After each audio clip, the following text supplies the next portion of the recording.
Emily Clark pressed her forehead against the cool windowpane, staring out at the dull gray streetlights that flickered across the quiet neighborhood. It was another late night in her tiny rented house, where the hum of the refrigerator and the occasional bark of a stray dog were the only reminders she wasn't entirely alone in the world. She glanced at the stack of unpaid bills on the table and sighed. Her part-time job at the bookstore barely covered groceries, and the extra shifts at the diner kept her on her feet until midnight. She was exhausted, and loneliness had begun to settle into her bones like a permanent guest. Her phone buzzed. It was her best friend, Anna, who had been pestering her all week to finally confront her ex-boyfriend, Ryan, about the money he still owed her. "You can't keep letting him walk all over you, Em. Just send the text and be done with it," Anna had told her. Emily opened her messages and stared at the draft she had been typing for days. "Ryan, I'm done waiting. You have until Friday to return my money. Don't test me, I'll make sure you regret it." Her thumb hovered over the send button. She wasn't usually this bold, but tonight her patience had run out. She took a breath, muttered, "Here goes nothing," and pressed send. Almost instantly, her stomach dropped. She had tapped the wrong contact. Her eyes widened as she reread the top of the message screen. The text hadn't gone to Ryan. It had gone to Mr. Alexander Grant, her boss. Not just any boss. Alexander Grant, billionaire CEO of Grant Enterprises. The man who strode into the office in tailored suits, exuding power like a second skin. The man she barely spoke to, except when handing him reports or typing up his schedule. He was the kind of figure who made people step aside in elevators without a word. And now, thanks to one stupid mistake, he had just received a threatening message from her. Emily's chest tightened. Her phone vibrated again. Unknown number. Who is this? Her throat went dry. Of course he wouldn't recognize her personal number. Why would a man like him keep track of the cell phones of low-level assistants? She scrambled to type back, fingers trembling. "Emily. I'm so sorry. That message wasn't meant for you. Please ignore it." Seconds later, the reply came. "Unknown number. Too late for that. Who exactly are you threatening?" Her pulse pounded. Her hands were slick with sweat as she typed. "Emily. No one important. I swear, it was a mistake.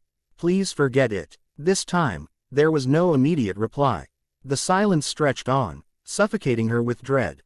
She set the phone down and buried her face in her hands. What if he thought she was blackmailing him? What if he fired her tomorrow? She couldn't afford to lose this job. Her rent was already overdue. Emily forced herself to breathe. Maybe he'll just laugh it off. Maybe he won't care. But her phone buzzed again. Unknown number. Where are you right now? Her heart nearly stopped. She didn't answer. She couldn't. Instead, she locked her phone, shoved it under a pillow, and tried to calm the panic rising inside her chest. She turned off the lights and curled up on the couch, convincing herself he would forget about it by morning. But a half hour later, the low rumble of engines broke the silence outside. Emily sat up, heart thundering. She pulled the curtain back just enough to peek through. Her blood ran cold. A line of sleek black SUVs had turned onto her street, their tinted windows gleaming under the streetlights. They moved slowly, deliberately, until they came to a stop right in front of her small house. Her phone buzzed once more. Unknown number. Come outside. Emily's breath caught in her throat. Emily's hands shook as she pulled the curtain closed. Outside, the black SUVs idled, lined neatly in front of her house. The text on her phone glared back at her. Unknown number. Come outside. Her knees nearly buckled. No one normal sent a fleet of SUVs because of a text. Only someone with power. And Alexander Grant had more of it than anyone she knew. Another sharp knock rattled the door. "Miss Clark," a deep voice called. "Mr. Grant requests your presence." Her mind screamed no. She wanted to lock every bolt and hide in the bathroom until morning. But her gut told her it wouldn't matter. If he wanted her out, he'd find a way. Emily's hand trembled on the knob as she cracked the door open. A tall man in a dark suit stood there, expression unreadable, earpiece tucked into his ear. "Please come with us," he said. Not a threat, not a plea. A statement. Her chest tightened, but she nodded. Two others flanked her as she stepped out into the cool night. Her little house looked smaller than ever with those SUVs dominating the street. The rear door of the largest vehicle was open. Inside sat Alexander Grant. Even seated, he radiated authority. Sharp suit, darker eyes, an aura of control that filled the car like oxygen. Emily's breath caught in her throat. "Miss Clark," he said smoothly, voice deep and calm. "Do get in." Every nerve in her body screamed to run, but her feet betrayed her. She climbed inside, the door closing firmly behind her. The SUV rolled away, the convoy gliding silently through the night. Emily clasped her hands together, fighting to steady her voice. "Mr. Grant, I swear I didn't mean it. That message, it wasn't for you." His gaze flicked to her, sharp, assessing. "So you say, but you threatened me. Do you know how many people try to do that every week?" "I don't assume accidents." She shook her head quickly. "It was for my ex. Ryan. He owes me money, and she swallowed, ashamed of how petty it sounded in comparison to his world. "I pressed the wrong contact." Silence stretched, heavy and suffocating. Finally, Alexander spoke. "And you expect me to take that explanation on faith? With no proof?" Her chest tightened. "What proof could I give you? You know me. I'm just me. I file your reports. I fetch coffee. I'm not someone who plots against billionaires." He studied her face, and for a moment she thought she saw the faintest flicker of doubt in his eyes. But it vanished as quickly as it appeared. "Tell me about this ex," he said. Her stomach twisted. "Why? He has nothing to do with you." "Because," Alexander replied evenly, "if he's reckless enough to provoke you into threats, he could be reckless enough to involve people I need to worry about." Emily shook her head. "Ryan isn't like that. He's selfish, careless, but not dangerous." Just then, her phone buzzed in her lap. Ryan's name lit up the screen. Against her better judgment, she opened it. "Ryan. You'll regret this. You think you can scare me. You have no idea who you're messing with." Emily's mouth went dry. She turned the screen away, but Alexander had already leaned in. He read the message in one glance, his expression hardening.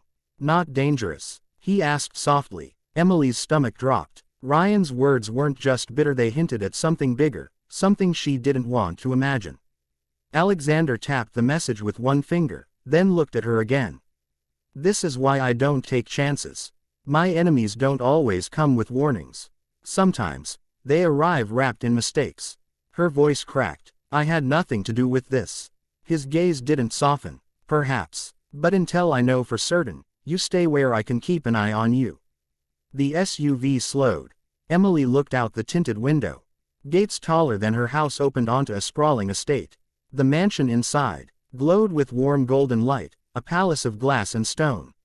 "Why are we here?" she whispered. Alexander's tone was final. "Because it's safer than your house. And because now, you're involved." Her heart sank as the car rolled up the drive. Inside, the mansion was as intimidating as its owner. High ceilings, marble floors, modern art that probably cost more than her yearly salary. She followed Alexander into a study lined with shelves of leather-bound books. A fire crackled in the hearth, casting shadows across his sharp features. "Sit," he instructed. She lowered herself into the chair, fingers gripping the arms. "You work for me," he said evenly. "You've kept your head down. You've been competent. But tonight, a single mistake changed everything. That message forced me to question whether you're just an assistant, or something else." Her throat ached. "I'm not something else. I'm just me. Please, you have to believe me." He didn't answer right away. Instead, he opened a drawer and slid her phone across the desk toward her. "Call him." Emily froze. "What? Call your ex? Let's hear what he has to say." She shook her head. "No. He'll twist it. He'll." "Exactly," Alexander said. "And then I'll know who he really is." Her hands trembled as she picked up the phone and hit dial. Ryan answered on the second ring. "Emily," he drawled, anger simmering in his tone. "Took you long enough." She swallowed hard. "Ryan, you need to stop. Just give me the money and leave me alone." On the other end, he laughed. "You think this is about money? You really don't get it, do you? You've stepped into something bigger than you know." Emily's blood ran cold. Alexander's eyes sharpened as he listened. Ryan's voice grew harder. "And tell your new friends to back off. I see the cars. You don't scare me. He doesn't scare me." The line went dead. Emily's hand slipped, the phone clattering onto the desk. Her chest heaved. How does he know? How does he know about you? Alexander leaned back, face grim. Because he's not just an ex. He's connected to someone who wants to hurt me. That much is clear. Tears pricked her eyes. I didn't know. I swear, I didn't know. I believe you, he said finally, his tone softer than she expected. But that doesn't change the fact that you're now a target. Her breath hitched. A target. He nodded once. Ryan made a mistake tonight. He revealed himself. And you, Miss Clark, are now the link between us. She covered her face with her hands, trembling. This is insane. I just wanted my money back. I know, he said quietly. But sometimes, small mistakes pull us into larger wars.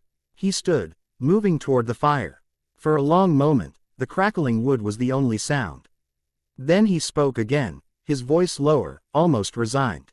You can't go back to your house. Not tonight, not tomorrow. Ryan won't stop now. He'll try to use you against me. Her voice was barely a whisper. So what happens to me? Alexander turned, his gaze steady. You'll stay here, under my protection, until this is finished. Emily shook her head. No, I can't. I have a life, a job. You had a life, he interrupted, calm but unyielding. Now, you have a choice.